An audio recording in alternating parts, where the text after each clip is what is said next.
Drivetime on RTE Radio 1, sponsored by Ulster Bank. No matter what business you're in, make our business banking team yours. Ulster Bank Ireland TAC is regulated by the Central Bank of Ireland.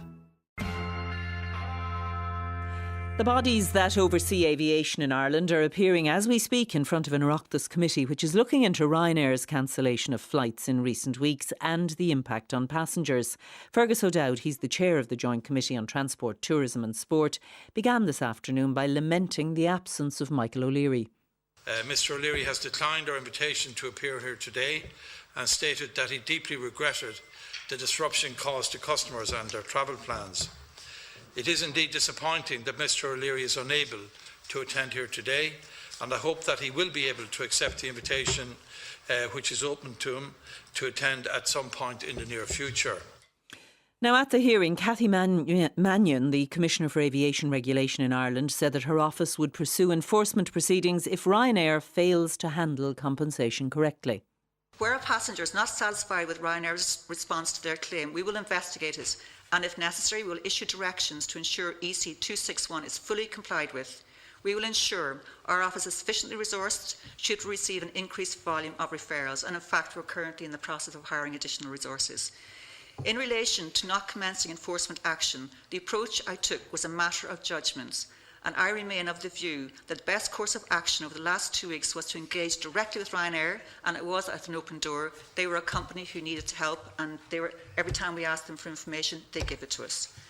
But if Ryanair's handling of the matter in terms of the claims process is not deemed satisfactory in the coming weeks and months, then enforcement action will be taken.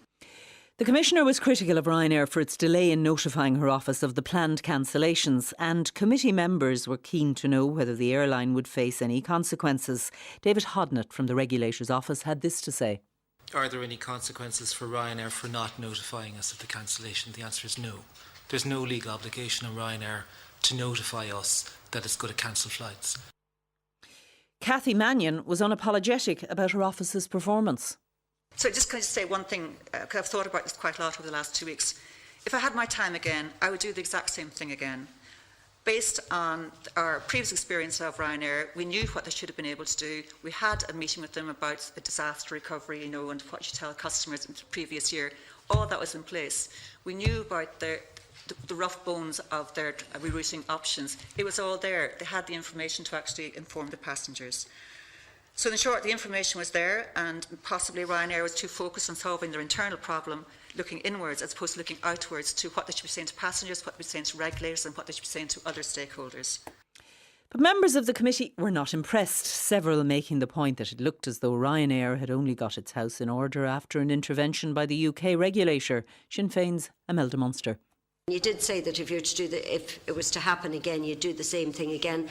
I don't think that's what passengers need to hear from a regulator's office. I really think, given the history of Ryanair and that you need to be a little bit more forceful. We've seen who got the results first, and I'm not saying that. I'm just saying everybody is of the opinion that they did not take you serious. They had no respect for your office, and the series of events that unfolded and dragged out over the fortnight, I think, proved that. Now I'm joined by Eoghan Corry, the editor of TravelExtra.ie. There's definitely a perception, Eoghan, that, as the flight cancellations were unfolding, that the Irish authorities were struggling to deal with Ryanair, and that it did take the UK aviation authorities' intervention to bring them to heel, to get Ryanair to behave. Is that fair? I don't think it's fair at all, Mary. The UK regulator, Andrew Haines, behaves in a different way, didn't engage with the airline, did a lot of press grandstanding, appearing on television, radio. It's not an Irish airline. It is actually, he has been very slow to move on the likes of EasyJet and British Airways when they've had big cancellations. He's been very vociferous when it comes to Irish airlines, 2 years ago in the case of Aer Lingus, and now in the case of Ryanair, and several times in the past in the case of Ryanair. He's been making statements saying that if they could, they would take the routes off Ryanair, they would try and prevent them operating in the English market, all of those sort of things, while Cathy Mannion was doing exactly as she told the Oireachtas committee, meeting Ryanair and getting this over the line. What we saw was public, a big deadline that Ryanair had to meet. And when actually Cathy Mannion got the results off Ryanair, Andrew Haines was then claiming that he was the one who got it. Nothing could be further from the truth. What Cathy Mannion did was correct. But sometimes, the optics are important. And from a passenger perception, it seemed that the UK authority was on their side, was out there fighting for them. Cathy Mannion was out there fighting for them. The optics are important, you say.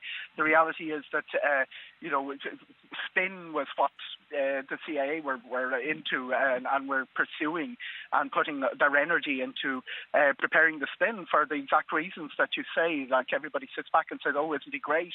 In fact, Andrew Haines didn't achieve this. It was Cathy Mannion who achieved it, and she was there, being told by members of the Oireachtas that the London, it's an Irish airline, and she's the one who regulates this airline. She's the one who looks after the passenger interests of the Irish airline. And she's been told by members of the Irish Oireachtas that somebody in London got it because he was the one, doing all the microphone stuff. It really, really doesn't wash. It's actually must be very frustrating for Cathy Mannion to hear that sort of allegation being made against her, those sort of things being said about her. But, the office did make the point, Ryanair should have contacted the office earlier, and yet there's no way to compel the airline to report problems at an earlier stage. Is that something that needs changing? The way it works is that the EU regulation is in place, and their job is enforcement of it. Now, like all people who are enforcing consumer legislation, there really isn't a process where somebody with a problem comes to them first and flags the problem to them. What the aviation industry has been doing in the many years since 2004, since EU 261 has been in place, have been testing the boundaries. Ryanair are not alone in pushing the one point, the really crucial point, and let's not lose sight of it.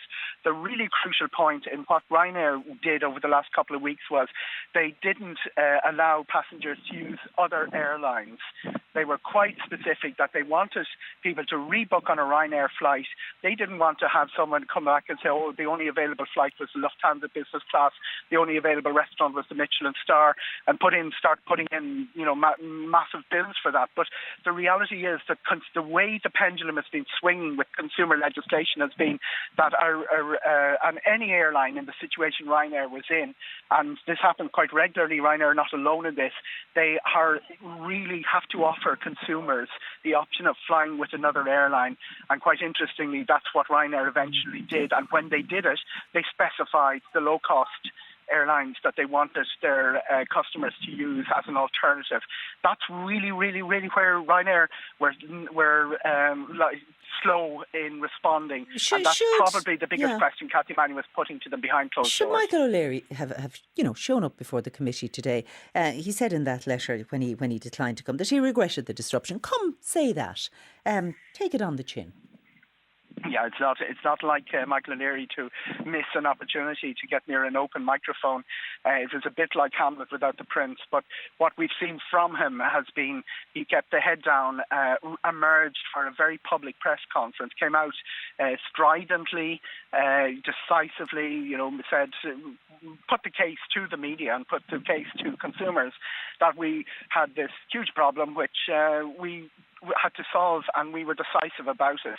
And that's probably the message he's managed to put out there, and that's probably why he is very reluctant to make any further appearances that might negate that message. Okay.